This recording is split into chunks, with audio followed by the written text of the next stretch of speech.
Friends, आज हम लोग चैप्टर 8 का लास्ट लेक्चर लेके आए हैं बेटा, जिसके अंदर हम लोग हिस्टैरिसीस कर्व और हिस्टैरिसीस लॉस के बारे में स्टडी करने वाले हैं। तो एक बार मैं चाहूँगा आप इसका स्क्रीनशॉट ले लें ताकि जब मैं इसका एक्सप्लेन करूँ तो आप अच्छे से समझ पाएँ। यही चीज़ आपको अपनी कॉपी में भी राइट डाउन करनी है। देखो बेटा, हिस्टैरिसीस कर्व किसे बोला गया है, सबसे पहले तो हमें ये जानना है।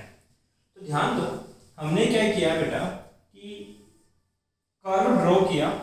एक तो मैग्नेटाइजिंग फील्ड, जिसको हम किससे रिप्रेजेंट करते हैं बेटा, H से, और दूसरा मैग्नेटिक फील्ड, कौन बेटा, B। मैग्नेटाइजिंग फील्ड और मैग्नेटिक फील्ड के बीच में आप एक क्लोज कर्व फॉर्म करोगे, अभी फॉर्म होगा, तो उस क्लोज कर्व को क्या बोला जाएगा बेटा आपके पास, हिस्टैरिसीस कर्व, या इसको बोलते हैं बेटा BH कर्व आपके पास। अब ये कर्व का शेप कैसे होगा, उसके लिए एक छोटी सी कहानी मैं आपको सुनाना चाहूंगा। देखो ध्यान दो, ये कर्व बेसिकली बनाया जाता है फेरोमैग्नेटिक मटेरियल के लिए। हमने 3 टाइप के मटेरियल को कैटेगराइज किया था। एक था आपके पास डायामैग्नेटिज्म, दूसरा था आपके पास पैरामैग्नेटिज्म, और थर्ड था आपके पास फेरोमैग्नेटिज्म।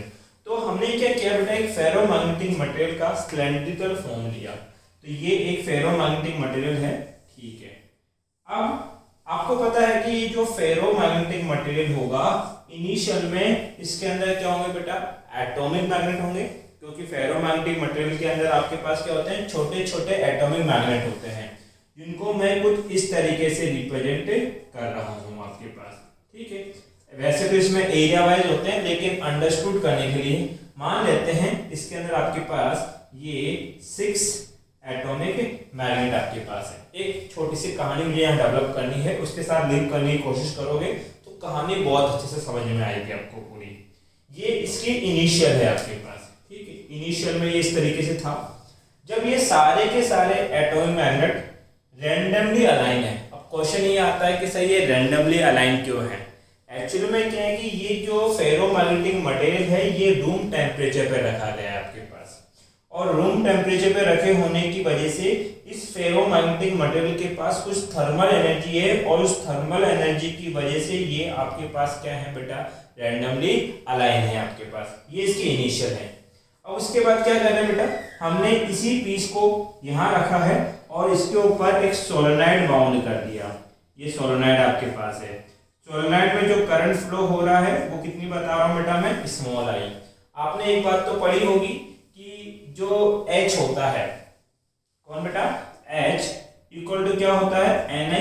अगर यहाँ से बात करें तो N क्या है बेटा, टर्न डेंसिटी, और I क्या है, करंट आपके पास। तो जो मैग्नेटाइजिंग फील्ड H होगा वो करंट I के डायरेक्टली क्या होगा, प्रोपोर्शनल टू होगा। ये प्रोपोर्शनल टू है।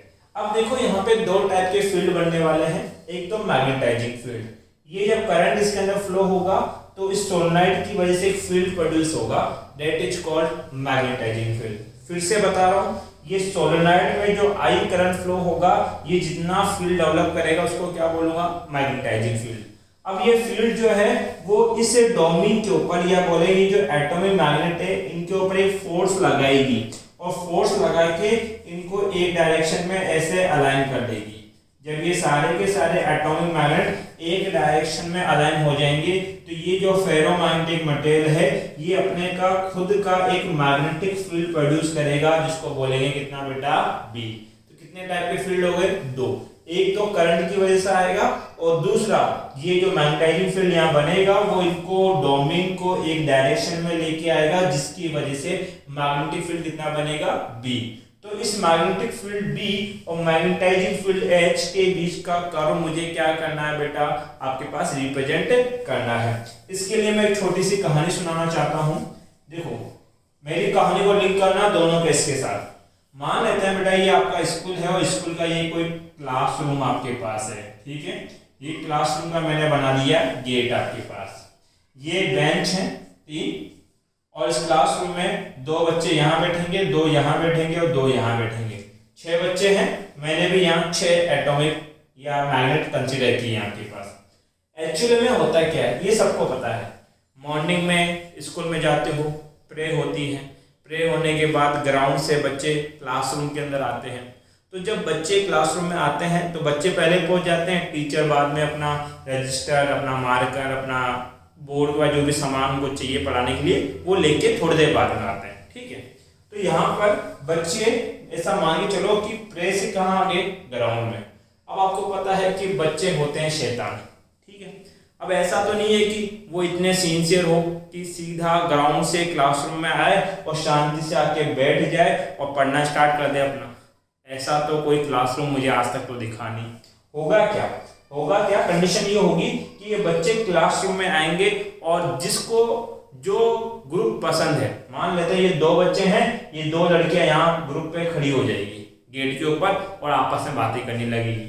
कुछ 2 बच्चे यहाँ मिडल में खड़े हो जाएंगे और आपस में बात करने लग गए, और कुछ बच्चे जो पीछे हैं वो पानी की बोतल के साथ खेलने लग जाएंगे पीछे की तरफ, या फिर अपना जो लंच लाए, किसका लंच बहुत अच्छा है, वो खोलकर कुछ खाना स्टार्ट कर देंगे।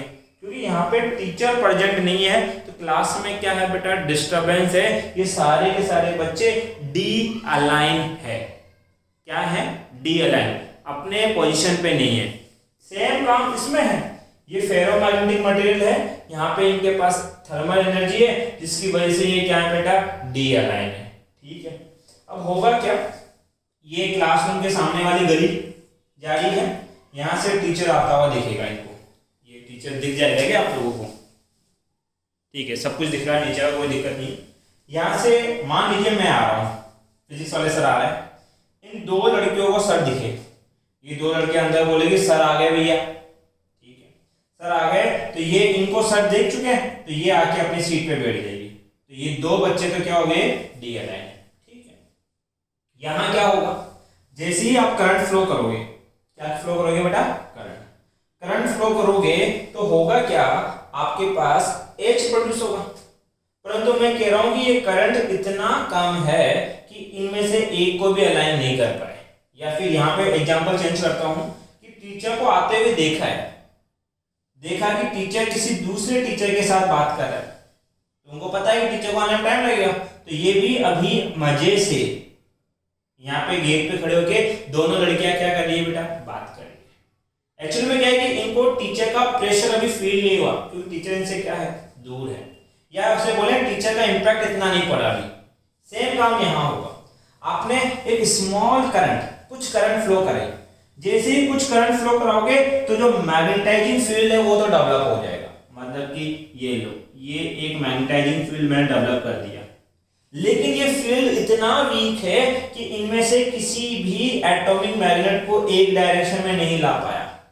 अगर ये कोई भी एक डायरेक्शन में नहीं आया तो इनका जो मैग्नेटिक फील्ड है वो कितना बना रहेगा बेटा, 0। तो इनिशियल में ग्राफ कैसे ग्रो करेगा हमारा वो देखना है कि H तो आ जाएगा लेकिन B कितना रहेगा, 0 रहेगा। इसका मतलब H में तो कुछ बढ़ोगे लेकिन B 0। देखो इस पॉइंट तक B 0 है लेकिन H की वैल्यू बढ़ के इतनी हो गई आपके पास। ठीक है, अब अगली कहानी लिंक करते हैं। टीचर जैसे ही गेट के पास आया, टीचर ने इनको कहा बेटा क्लास स्टार्ट हो गई, अपनी पोजीशन में जाके बैठो। तो इन्होंने इसकी बात मानी, टीचर की बात, और ये दोनों अपने पोजीशन पे आके बैठ गए। अब यहाँ क्या हो रहा है, सर करंट को थोड़ा बढ़ाऊंगा तो H बढ़ेगा, ये लो ये H बढ़ गया। जैसे ही H बढ़ेगा तो ये सारे के सारे अलाइन नहीं होंगे, लेकिन इसमें से 1-2 हैं जो इस डायरेक्शन में क्या हो जाएंगे, अलाइन। तो ये आगे के 2 मैंने बोले इस डायरेक्शन में ऐसे अलाइन होंगे। ठीक है, जैसे ही ये 2 अलाइन होंगे तो अब मैग्नेटिक फील्ड 0 नहीं होगा, कुछ होगा, मतलब कि B की वैल्यू क्या होगी, अब इंक्रीज। डेट मीन H बढ़ा, I बढ़ाने से H बढ़ा, H बढ़ाने से कौन बढ़ रहा है बेटा, B आपके पास। यही काम यहाँ हो रहा है। अब क्या होगा, H के साथ साथ B भी बढ़ने लगा है।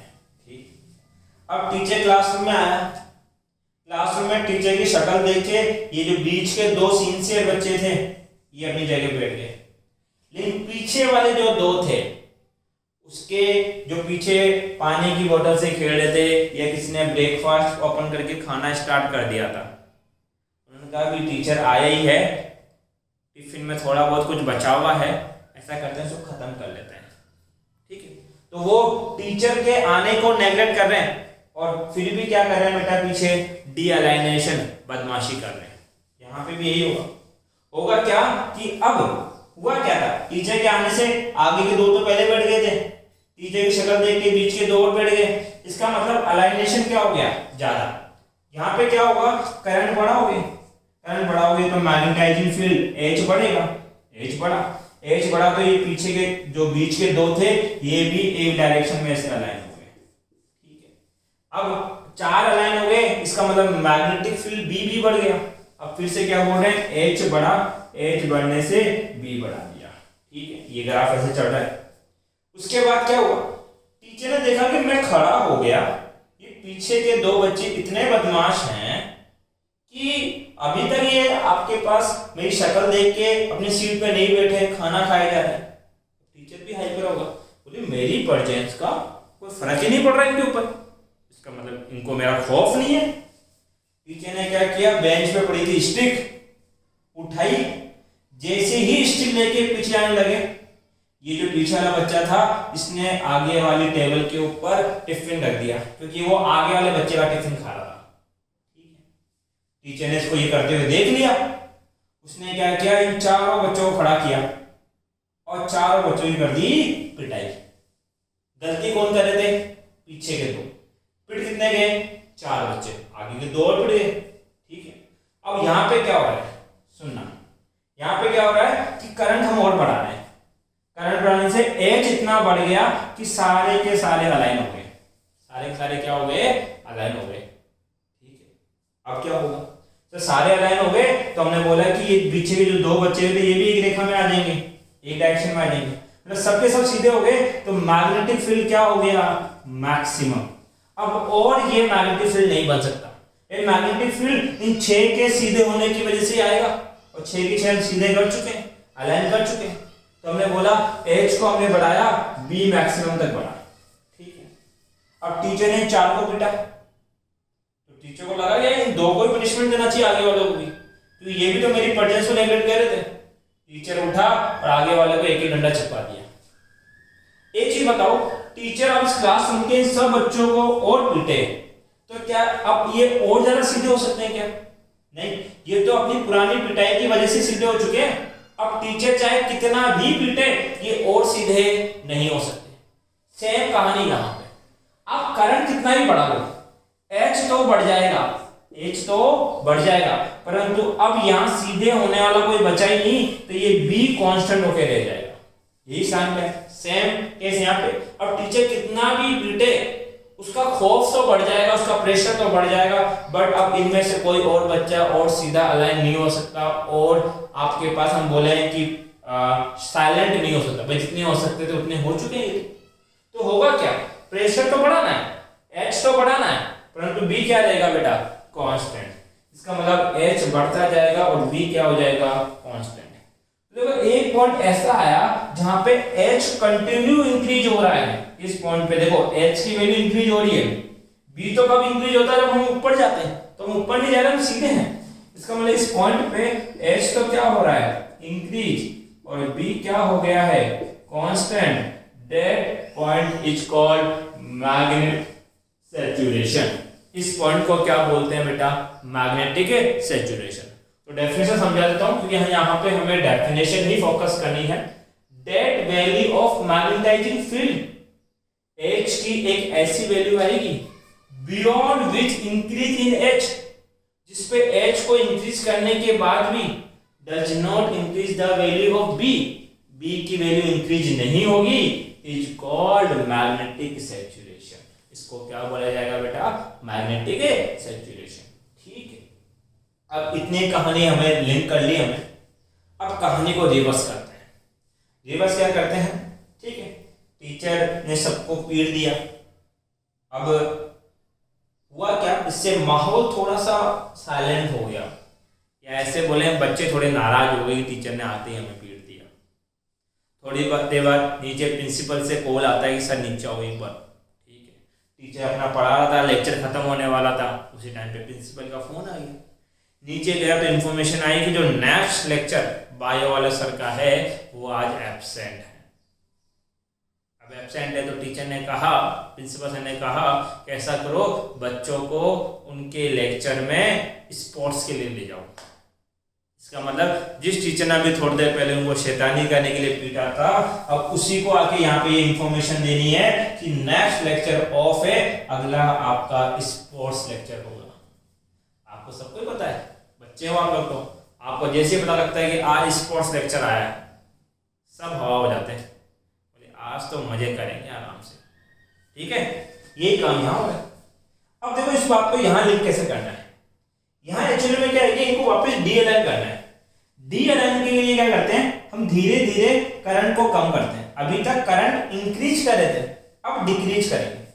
जैसे ही करंट डिक्रीज करूंगा तो आपको पता है कि मैग्नेटाइजिंग फील्ड की वैल्यू क्या होगी, कम। और मैग्नेटाइजिंग फील्ड की वैल्यू कम होगी तो इन पे ये जो प्रेशर लग रहा था डोमेन के ऊपर या एटॉमिक मैग्नेट के ऊपर सीधे रहने का, वो कम होगा। वो कम होगा तो ये वापस से डीअलाइन होंगे, मतलब जो पहले दो सीधे थे वापस दो क्या हो जाएंगे, डीअलाइन हो जाएंगे। क्यों?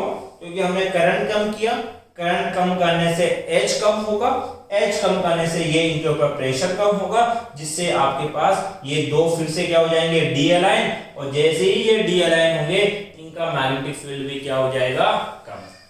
तो हमने बोला अब H कम करोगे तो B कम होगा। ठीक है, ये कहानी को यहाँ लिंक करो। जैसे ही टीचर आके इनको ये बात बोलेंगे कि अब अगला लेक्चर स्पोर्ट्स का है, जो पीछे के दो शैतान बच्चे थे वो तो खुश, वो खड़े होके थैंक यू सर, लेक्चर आ गया स्पोर्ट्स का, अब तो मजे करेंगे। भाई ये फिर से क्या करने लगे, बदमाशी, फिर से क्लास में क्या क्रिएट हो गया, डिस्टरबेंस क्रिएट हो गया। ठीक है, क्योंकि अब टीचर का प्रेशर क्या हो गया, कम। तुमको पता है कि अगले लेक्चर में टीचर हमें कहाँ लेके जाएगा, स्पोर्ट्स के लिए। अगली कहानी क्या है, अगली कहानी ये कि हम करंट को और कम करते हैं तो H और रिड्यूस होगा। जब H रिड्यूस होगा तो ये जो बीच के दो हैं ये फिर से क्या हो जाएंगे, डी अलाइन। इसका मतलब ये डी अलाइन होंगे तो मैग्नेटिक फील्ड क्या होगा, कम होगा। इसका मतलब H कम कर रहे हो, मैग्नेटिक फील्ड क्या होगा, कम। अब यहाँ देखो यहाँ क्या हो रहा है, यहाँ टीचर ने कहा कि चलो ठीक है कौन सा गेम खेलोगे, बच्चों ने कहा कि सर हम तो बैडमिंटन खेलेंगे या क्रिकेट खेलेंगे या कैरम खेलेंगे। शिट, लाइट गई बेटा। और चलो लाइट का फोकस, लाइट तो गई है, फोकस तो ठीक है, दिख जाएगा सब कुछ। ध्यान दो कहाँ थे, तो टीचर ने पूछा कौन कौन सा गेम खेलोगे। तो एक्चुअली में हुआ क्या है, देखो सबके साथ होता है ऐसा कि आपकी कोई गलती नहीं हो और फिर भी कोई जबरदस्ती आपको पीट दे। टीचर क्लास में कई बार होता है ना कि बदमाशी कोई और कर रहा है और पिट और कोई जाता है आपके पास, तो जो जबरदस्ती पिट जाता है बिना गलती के, उसके मन में एक फीलिंग आ जाती है, मेरे को बिना गलती के कैसे पीट दिया इसने। अब टीचर को तो कुछ कह नहीं सकते, तो अपना गुस्सा रिप्रेजेंट करते हैं। और रिप्रेजेंट कैसे करते हैं, साइलेंट हो जाते हैं, सीरियस बन जाते हैं।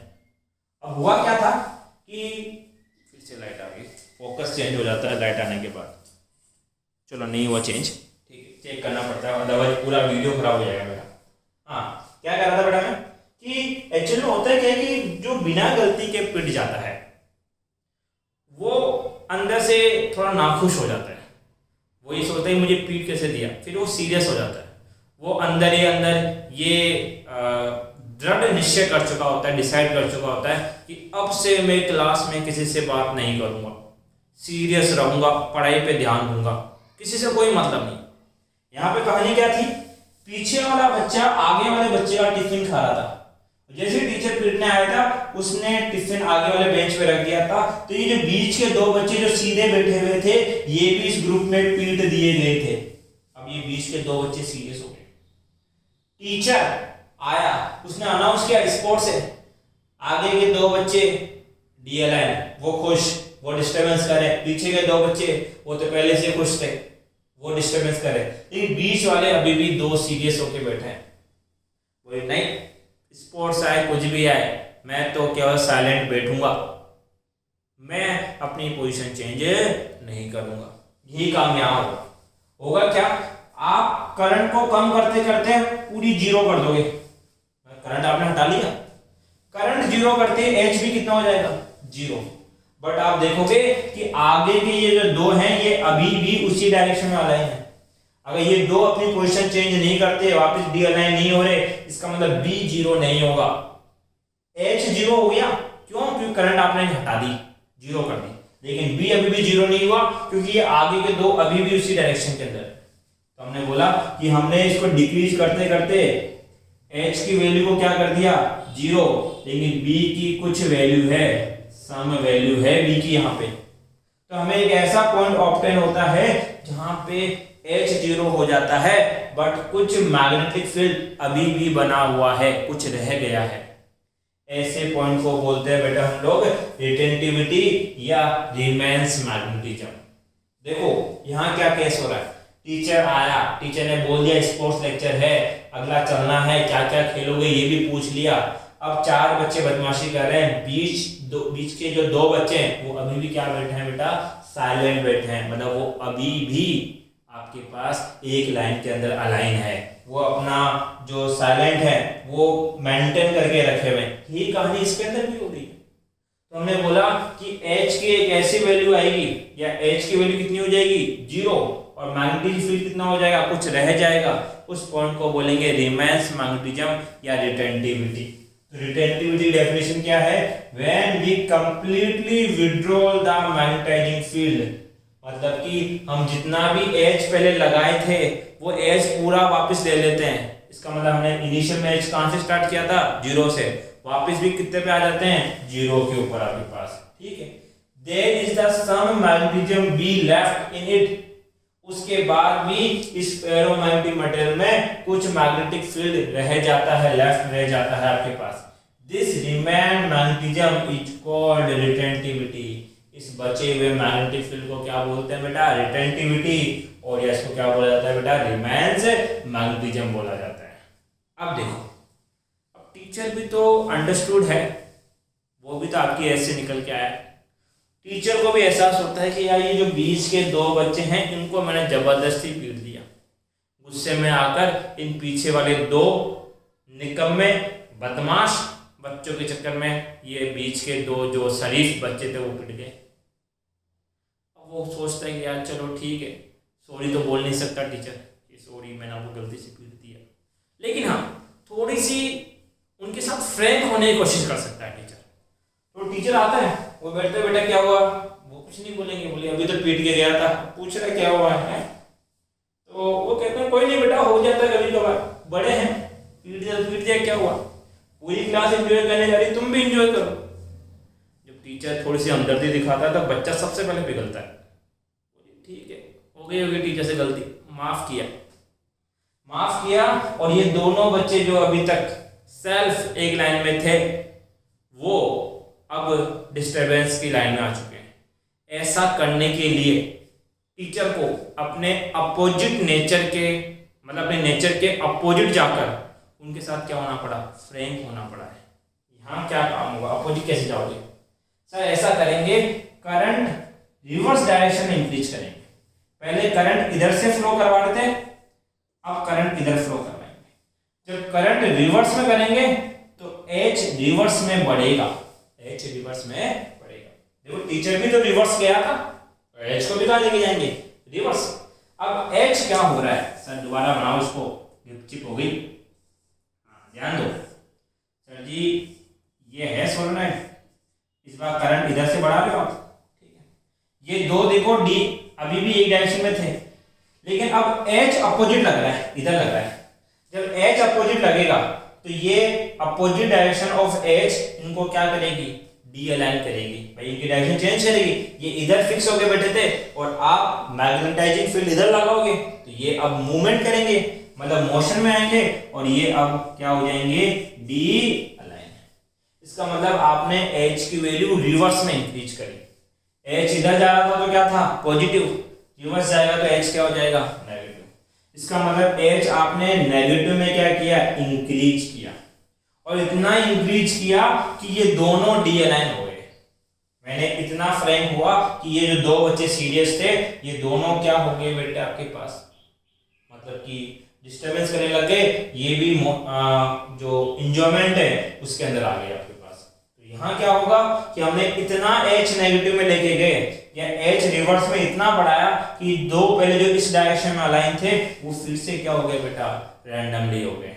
इसका मतलब अगर सबके सब वापस रैंडमली आ गए, मतलब सब अलग अलग डायरेक्शन में आ गए, तो b कितना हो जाएगा, 0।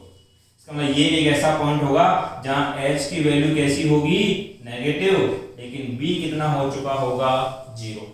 तो इस पॉइंट को क्या बोलते हैं बेटा, आपके पास कोरेसिविटी। क्या बोलते हैं बेटा, कोरेसिविटी। कोरेसिविटी क्या होती है, that value of magnetising field h की वो वैल्यू, द नेगेटिव, h की वो नेगेटिव वैल्यू, क्या लिखा मैंने, डायरेक्शन, मैं खुद की राइटिंग नहीं पढ़ पा रहा, आप तो क्या पढ़ोगे, फिर से पढ़ते हैं। That value of magnetising field h in magnetic direction, negative direction, मतलब कि h की वो वैल्यू जो किस डायरेक्शन में बेटा, negative direction, which reduce magnetic field b, जो किसकी वैल्यू को रिड्यूस करते हैं, मैग्नेटिक फील्ड b की, टू 0। कहां तक रिड्यूस करना है बेटा, 0 तक, इज कॉल्ड कोरेसिविटी। उस पॉइंट को क्या बोलते हैं बेटा, कोरेसिविटी। कोरेसिविटी क्या है, h की वो नेगेटिव वैल्यू जिसमें मैग्नेटिक फील्ड b कितना हो जाता है, 0 हो जाता है, उस पॉइंट को क्या बोला जाता है बेटा, कोरेसिविटी। कहानी लिंक कर रही होगी आई थिंक मेरे हिसाब से। अब उसके बाद क्या हुआ, इनको 30 मिनट का लेक्चर था, स्पोर्ट्स का खिला लिया। 30 मिनट बाद फिर से मेरा लेक्चर आया क्लासरूम के अंदर। अब मैं फिर से चाहता हूँ बच्चे क्या हो जाए, साइलेंट। लेकिन ये तो कभी खेल के आए तो ये तो उसी माहौल के अंदर है, एंजॉयमेंट के अंदर। वो तो अभी भी चाहते हैं क्लास में आ गए तो क्या हुआ, ये ग्राउंड से खेल खिला के कहाँ आ गए, क्लास में। बोले क्लास में आ गए तो क्या हुआ, अभी भी थोड़ा बहुत हम एंजॉयमेंट करना चाहते हैं। लेकिन मैं आ गया, टीचर आ गया, टीचर क्या चाहता है, बोले एंजॉयमेंट होना जितना हो गया, अब वापिस ये क्या हो जाए, सीरियस।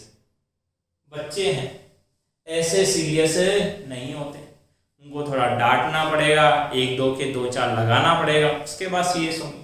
इसका मतलब अब क्या करना है, ये जो 6 के 6 थे ये क्या हो चुके थे बेटा, आपके पास डी अलाइन हो चुके थे।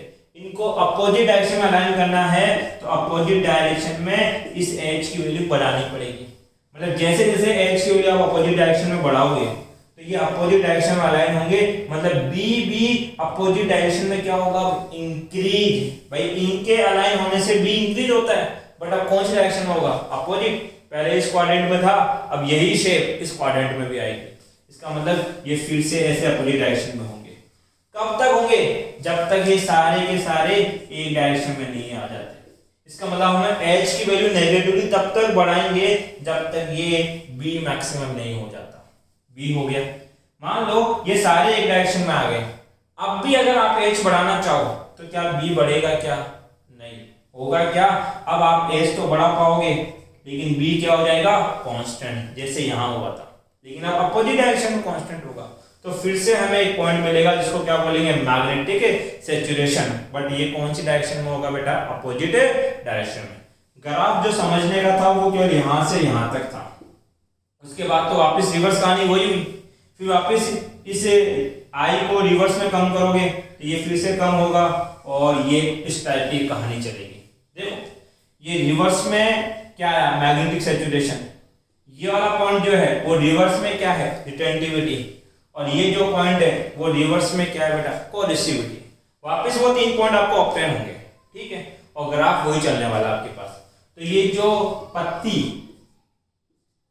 पेड़ की पत्ती या लीफ की शेप का जो ग्राफ निकल के आया, ये एक क्लोज ग्राफ है। दैट टाइप ऑफ ग्राफ या that curve is called hysteresis curve. अब यहाँ पे हमें जो पढ़ना है क्या है, ये कहानी आपको बुक में लिखी हुई मिलेगी, लेकिन इतना कोई लिखना नहीं पड़ता एग्जाम के अंदर, ना एग्जामिनर आपसे इतना पूछता है। वो तो केवल 4 डेफिनेशन आपसे पूछना चाहता है। एक तो डेफिनेशन पूछता है हिस्टैरिसीस कर्व की। तो हिस्टैरिसीस कर्व की डेफिनेशन क्या है, the variation curve of magnetic field B of a ferromagnetic substance with magnetising field H is called hysteresis curve. Magnetic field B और हिस्टैरिसीस कर्व के बीच के वेरिएशन का आप जो कर्व डिजाइन करते हो उसको क्या बोलते हैं, हिस्टैरिसीस कर्व। ये कैसा होता है, क्लोज्ड कर्व आपके पास होता है। इस कर्व को और क्या नाम दिया गया है, BH कर्व, क्योंकि हमने B और H के बीच में आपके पास ड्रॉ किया। हमने क्या किया, हमने पहले H बढ़ा के इसको मैग्नेटाइज किया, फिर H को कम करके वापस क्या किया, डीमैग्नेटाइज। मतलब हम फेरोमैग्नेटिक मटेरियल को मैग्नेटाइज करते हैं और डीमैग्नेटाइज करते हैं, और उस ड्यूरेशन में उसके B और H के बीच के कर्व को जब ऑब्टेन करते हैं तो उस कर्व को क्या बोला जाता है बेटा, हिस्टैरिसीस कर्व आपके पास बोला जाता है। ठीक, कितनी डेफिनेशन पढ़नी है बेटा, हमें 3 डेफिनेशन पढ़नी है। एक डेफिनेशन पढ़नी है मैग्नेटिक सैचुरेशन क्या होता है, तो ग्राफ के हर पॉइंट का मतलब समझ लो, डेफिनेशन इजी हो जाएगी। सैचुरेशन का मतलब ये है कि H को बढ़ाया जाए बट B हमें कांस्टेंट ऑब्टेन हो, ऐसी कंडीशन को क्या बोलते हैं बेटा, मैग्नेटिक सैचुरेशन।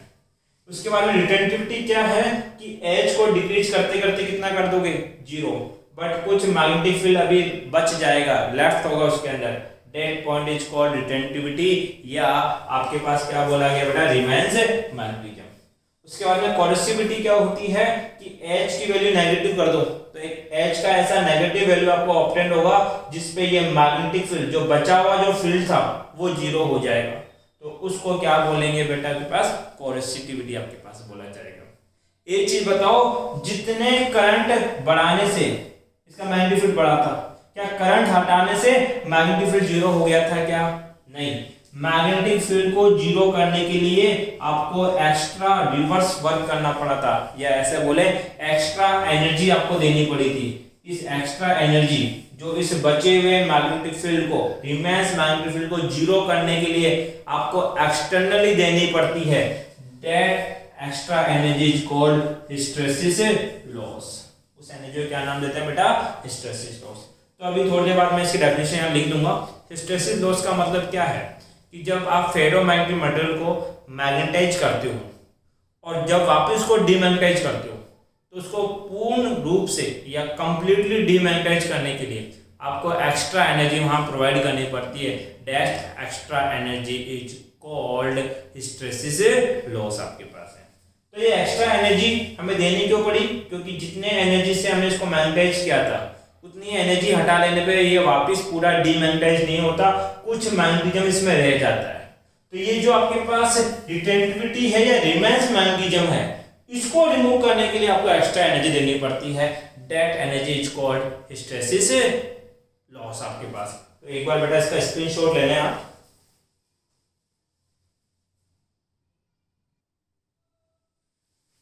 नेक्स्ट है बेटा हिस्टैरिसीस लॉस। हिस्टैरिसीस लॉस क्या होता है बेटा, energy is given to the material during magnetisation. जब हम लोग मटेरियल को क्या कर रहे थे, मैग्नेटाइज कर रहे थे, तो कुछ एनर्जी उसको दे रहे थे, but during demagnetisation the material does not release the whole energy.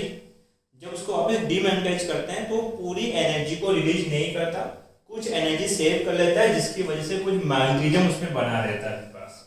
Some energy get lost, तो उसमें कुछ एनर्जी क्या हो जाता है, लॉस हो जाता है। दिस लॉस ऑफ एनर्जी पर cycle is called hysteresis loss. तो इस पूरे कर्व के एक साइकिल में जितनी एनर्जी हम लॉस करते हैं, वो एनर्जी कैसे लॉस करते हैं कि इसको 0 करने के लिए हम कुछ एक्स्ट्रा एनर्जी देते हैं, वो एक्स्ट्रा एनर्जी ही लॉस एनर्जी के बराबर होती है। तो एक साइकिल में जितनी एनर्जी हम लॉस करते हैं, that energy is called hysteresis loss. इसके लिए फॉर्मूला गिवन है कि हिस्टैरिसीस लॉस इन पर साइकिल, जिसको हम लोग Q से रिप्रेजेंट करते हैं, वो है आपके पास बेटा NVA, जहां पे N क्या है बेटा, फ्रीक्वेंसी। फ्रीक्वेंसी क्या कि एक सेकंड में ये ऐसे कितने साइकिल बनाता है, दैट इज कॉल्ड फ्रीक्वेंसी। ये N क्या है, फ्रीक्वेंसी। V क्या है बेटा, वॉल्यूम ऑफ मटेरियल, जो हमने मटेरियल ले रखा है उसका वॉल्यूम कितना है। और A क्या है बेटा, BH कर्व का एरिया आपके पास। ये जो कर्व हमने डिजाइन किया है एक साइकिल में, इसका एरिया कितना है, that is called area of BH curve. तो ये जो Q है ये किसको रिप्रेजेंट करता है बेटा, एनर्जी लॉस या हिस्टैरिसीस लॉस इन पर साइकिल। ये आपका चैप्टर 8 यहाँ क्लोज होता है। इसके जितने भी न्यूमेरिकल हैं या जितने भी आपके पास एग्जाम्पल प्रॉब्लम है, सारी आपके वीडियो में अपलोडेड हैं, सब कुछ कंप्लीट है। अगर इस टॉपिक्स या इस चैप्टर से रिलेटेड आपका कोई डाउट रह जाता है तो आप मेरे से कमेंट बॉक्स में पूछ सकते हैं बेटा। वीडियो पसंद आए वीडियो को लाइक करें, चैनल को सब्सक्राइब करें। थैंक्स बेटा।